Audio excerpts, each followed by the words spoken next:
Привет, любители-профессионалы! Сегодня мы будем зарабатывать не только руками, но и ногами. Но если вы не хотите зарабатывать, то можете просто подсмотреть хорошую идею для подарка на 8 марта. А пока станок профи находится у нас в карантине, мы целиком и полностью будем использовать ручной станок для холодной ковки. Правда, я бы назвал его комбинированным, потому что кроме рук здесь приходится использовать еще и ноги. А так как проект у нас небольшой, то все, что нам понадобится, это 16 метров профильной трубы. Я для себя сегодня выбрал трубу круглого сечения, ну а вы можете использовать 20 квадрат. Хотя, на мой взгляд, оптимально в соотношении качества сюда подойдет 15 труба на ребро. Да, еще чуть не забыл, нам понадобится 2 метра полосы 4 на 25. Если очень захочется, то все это приукрасим штамповкой. Все размеры, как обычно, в середине ролика, ну а пока поехали. Начинаем мы, как обычно, с раскроя материала. Дело это довольно быстрое, потому что на весь проект у нас всего 3 размера.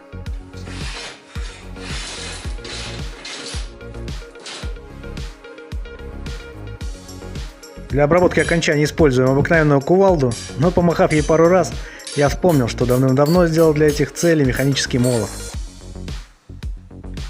Этого красавца я не заводил практически год, поэтому после пробного запуска оказалось, что без силиконовой смазки он работать отказывается. Но нужного количества силикона, как назло, в этот момент не оказалось под рукой, поэтому пришлось применить обыкновенный спрей для сварки.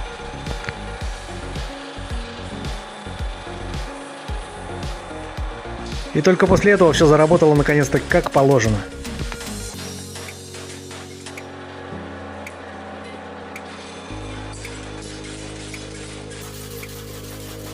Что не говорите, а механический молот все-таки вещь, но работать на нем после такого продолжительного перерыва вдвойне приятно.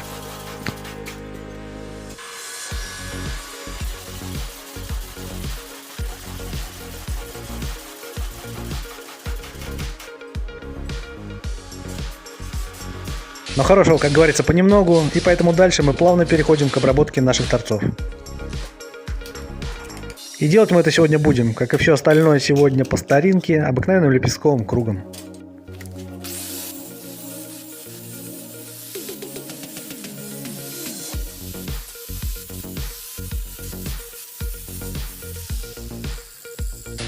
С торцами покончено, и переходим к основному действию, это изготовление валют. Ничего страшного и ужасного, а главное тяжелого в этом нету. Руки и ноги помнят. Все легко и просто.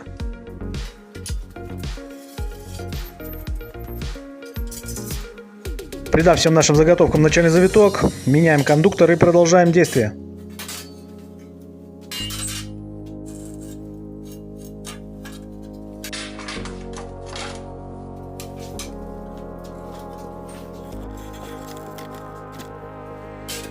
Честно говоря, немного рано я обрадовался, хоть руки и ноги помнят.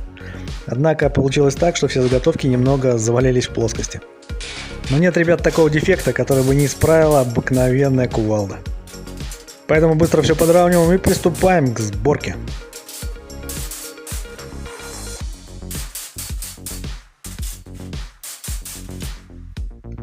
Для начала, как обычно, крепим к столу профиль, который будет имитировать у нас землю. Выставляемся к нему прямым углом, ну а дальше, я думаю, вы все поймете и без слов. Ведь главное в сборке, чтобы все было соосно, перпендикулярно и параллельно.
Ну что, ребята, вот такая простая, можно даже сказать примитивная цветочница на 3 вазона у нас получилась сегодня.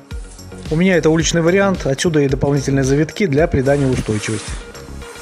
Для домашнего использования вы вполне обойдетесь и без них, потому что стоит она великолепно. Конструкция, на мой взгляд, получилась довольно универсальная. В сегодняшнем исполнении она под 5-литровый вазон.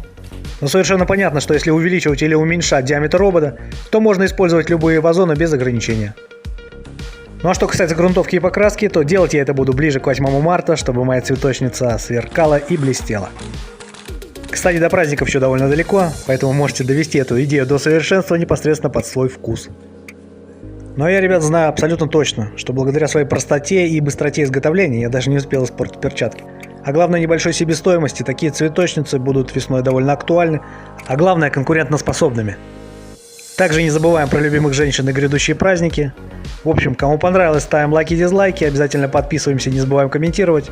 Прямые руки вам в помощь. Всем удачи, здоровья, прорвемся!